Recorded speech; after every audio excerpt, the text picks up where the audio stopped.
Today I want to give you a review of my bike. It's a KTM 950 Supermoto R 2007. Had it for about 2 years. Only done maybe 4,000 miles on it because I live between Los Angeles and the UK, so sometimes it's just being parked up here for a couple of months. That's also an interesting thing about it, that yeah, I can tell you how to store it and how to keep it running as good as possible when you need to store it. Well, at least the way I do it, it seems to be working. So yeah, for 2 years I can tell you some things about it, so we can go from back to front and tell you all the stuff that those old KTMs do.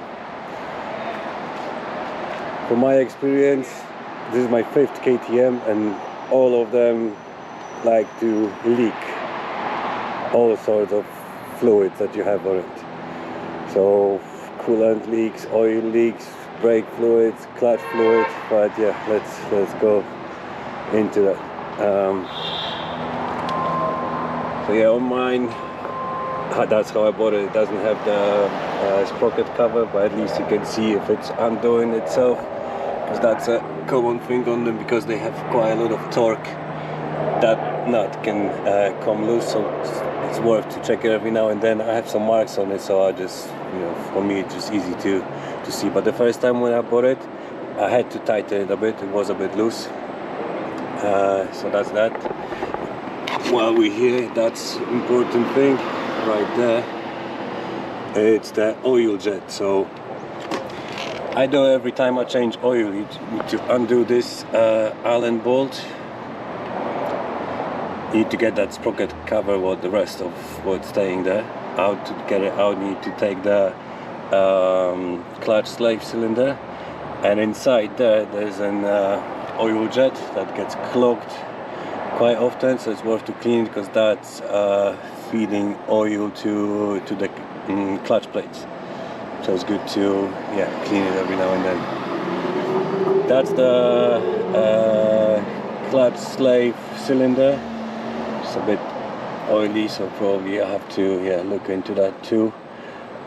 This is not the KTM genuine one, it's the Oberon one, because that's the thing that fail on them very, very often. I think every second one that you will see, every second KTM has the aftermarket one like this. Well, there are some other brands that do it too, but yeah, the original one, just there's an O-ring that gets fucked, but then when you change it, still we'll just fix it for a couple of, I don't know, weeks or months, and then will start leaking again. So usually the way to do it is just to get the replacement like that, which is yeah, this is quite durable.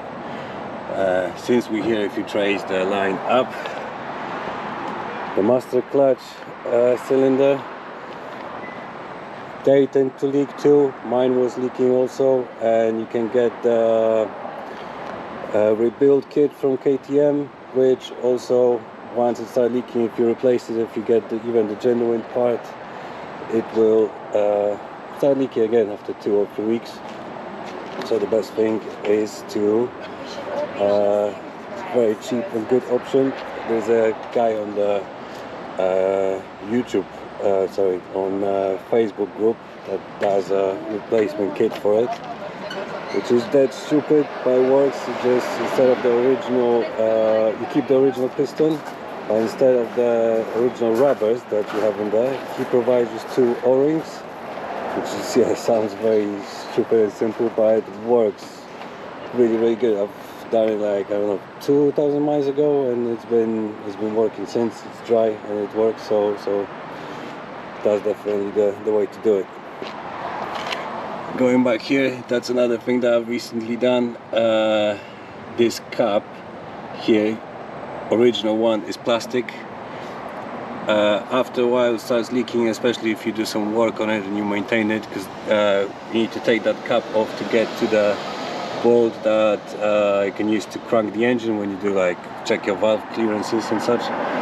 So then if you do it and undo it a couple of times, it will start leaking over time, so it's good to get a replacement. what's next? These KTM, they have a dry sump, which means that the oil sits in this tank in here. So that's how you check the oil level. But again, checking the oil level on these is, yeah, it took me a couple of years to figure out how to do it properly. So basically the move is to, the manual says you just need to have 4 bars on your temperature gauge on your dash. But I figured that on these you need to just warm up the oil properly. It's good to go for like a 10-15 minutes ride when the oil reaches temperature, because it expands quite a lot and it changes the level quite massively. But then after you ride, you need to stop and let it idle for a minute. So then the fuel pump will just level the oil to the level that you need to get it to get it checked. And after that, you turn the engine off, you wait about like 20 seconds to let it settle, and then you check it. Otherwise, you get some false reading, and then you'll be adding too much oil. Then if you add too much, you will start burning it quickly. And of course, if you have too little, that's never good. So yeah, that's the proper way of checking it. This is a 950 Supermoto, so this is a carburetor one. Carburetor is sitting there. That's the original airbox, and also there's so many different ways of approaching the carbs on it and the whole airbox situation. Some people just put the foam filter on it, so then you get rid of the whole airbox. I decided to just keep the stock one, so airbox is dead. I just put the KTM air filter in it.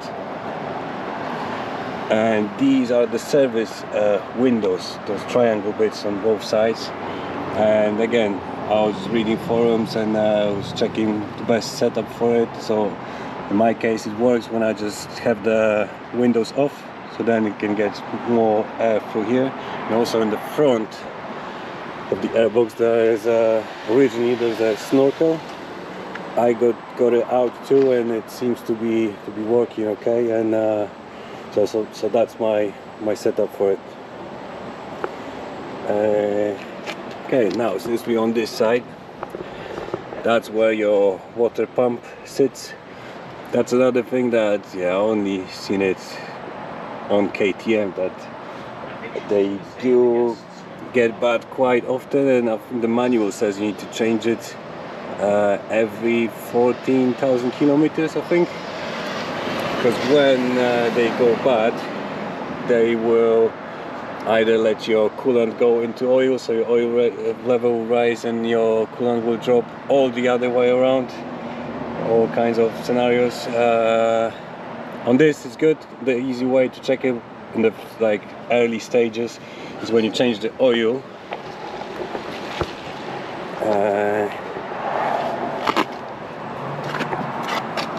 When you're changing the oil, that's where you have your oil filter, which is a paper one. And when you get it out, if you see that the ribs on it are not straight, or they're going a bit wavy, that means that the water is going into your oil, and that's probably the time to change the water pump, which is a kit with the shaft, 2 bearings, and an oil seal that sits in there. And to do it, you need to get that outer clutch cover out, and it sits right there. So that's how you change it.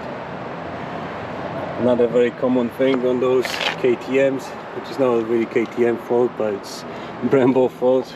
I don't know why it happens so often on them. That's the rear brake pump, and that ugly thing here. Usually there's when it's brand new and it's still working, there's the side glass here, so we can check the level of your brake fluid. But it happens very often that just comes loose, and then it's losing pressure and you're losing your back brake. So the quite simple and very common solution is to just, JB weld a coin in there. This is the second time I've done it. First time I've done it was a lot cleaner and it looked a lot nicer, but it came out again. So this is my second attempt, but yeah, unfortunately now I don't have a garage. That's also why this bike is so dirty, what hurts my feelings. But hopefully soon I'll be moving back to garage. But yeah, that's my excuse for doing it such a rough way as it is, because I have just limited tools and I just needed to get it working for now. So that's how I've done it. So it looks ugly, but it works, so it's good for now. But I think if it happens again and it will come out, I will just probably replace the brake pump with one from a different KTM. I've heard that the ones from EXC, or I think 1190, they just fit pretty much plug and play. They just go in here, and yeah, they're much more reliable, and they don't do that anymore. Yeah, so that's that. So I think these are the main like issues that I have with it. Oh, regarding the leaks. Oh, changing the oil is the big thing on it, because I showed you the oil filter is on the other side, but then when you change oil, this is the one of the oil screens that you need to get out and clean it. So you have 2 points already where you need to drain the oil. Underneath that's your main drain bolt, or main. That's where you drain the oil from the bottom of the engine, which won't not much oil will go out from that, because the main oil tank is here. Here is where you drain it, and this is another screen for your filter. So altogether you need to drain it for like 1, 2, 3, 4, 5 places. So that means that you have 5 potential places where it can be leaking when you put it back together. So yeah, it's always funny game changing oil, but recently I've been lucky, and yeah, it didn't leak from anywhere since I've done it. Also, I got a torque wrench, so now I just do it as per manual with the correct torque. So probably that's helping it. Yeah, it seems like I've been only talking about some bad things on it, but in general I love this bike. When it goes like nothing else. After like, I don't know, 20 or 30 Japanese bikes, I started riding KTMs. This is my 5th one, and yeah, it rides like gold. Has the WP suspension, which is fully adjustable, rebound compressor preload. In the back also WP, which is also fully adjustable. I'm a bit of an amateur, so I just keep it in standard settings, and for me it just worked fine.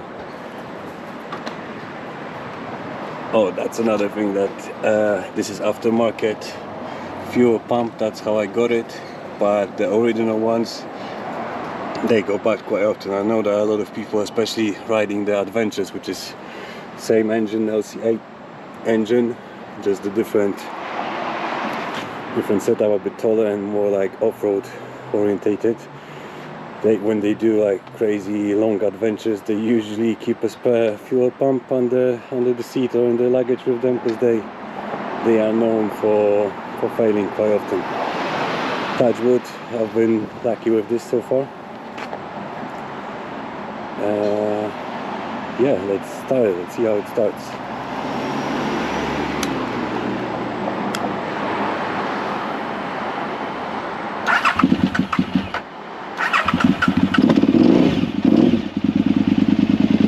Like that. When I first bought it, I've serviced the carburetors, but that was about 2 years ago, so probably it's time to clean them a bit. Check the spark plugs, probably. Then you can check how is your fuel mixture doing by the color of the spark plug. So that's what I'm gonna check soon. This is quite painful, because recently, as I said, I've been keeping it outside, and California sun got into the tank, started bubbling, and yeah, that was the pain. So that's a very unnecessary. Yeah, it is what at some point.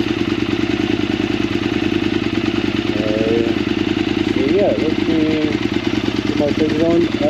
Let's take it for a ride.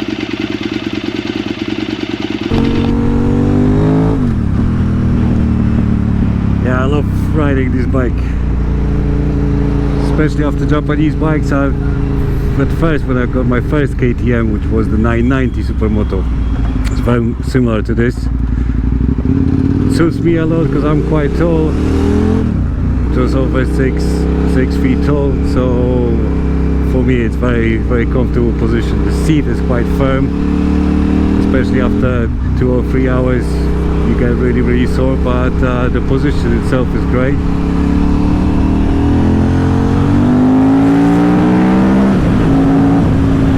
I have the low winch exhaust on it, so it sounds great.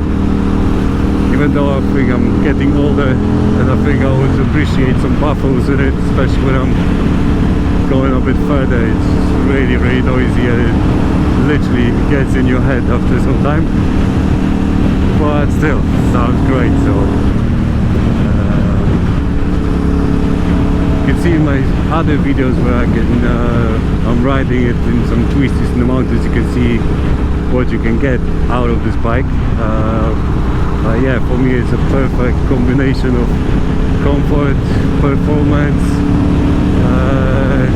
definitely enough power, but also that was another reason why I chose this bike, because if you want, you can push it and go quite fast. You can get it to, like, I don't know, 130 miles an hour, but you need to really push it to do it, so it's not as easy as on sports bikes to just go and do crazy shit all the time. So this is perfect bike for pretty much anything you want it to. Before I mentioned storing it over winter times or whatever, riding, the only things I do with it, I just take the battery out, and then before I put it in I just charge it. But this battery on it is quite pretty great actually. You can be out from the bike for 3-4 months, and then I just charge it for like 15 minutes and it's already green, and it's good to go. And the other thing I do is I close, before I store it, I put some seafoam in the tank, then I close the fuel taps, which are in the front of the tanks, one on each side, and then I just let it drain the gas out of the carburetors until it pretty much dies, so the carburetors are nice and dry, so I don't get too much just shit sitting there over time. And yeah, that's what I do. After a couple of months, I open the taps, put the battery in, and it starts pretty much on the button, so that's great.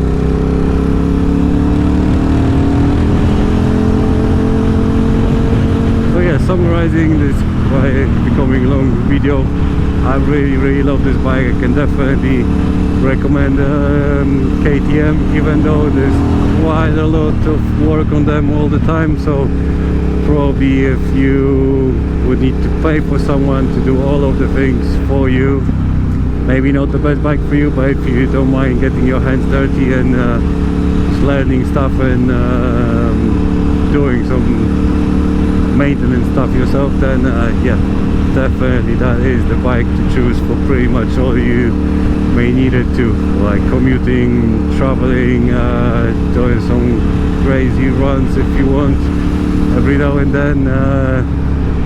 Also, I'm not gonna do it here, but yeah, it is a wheelie monster. It's just so easy to do wheelies on it because it's a 1000cc V-twin.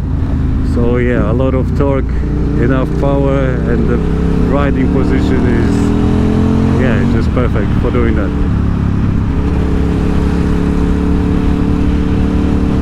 So yeah, KTM, thanks for watching.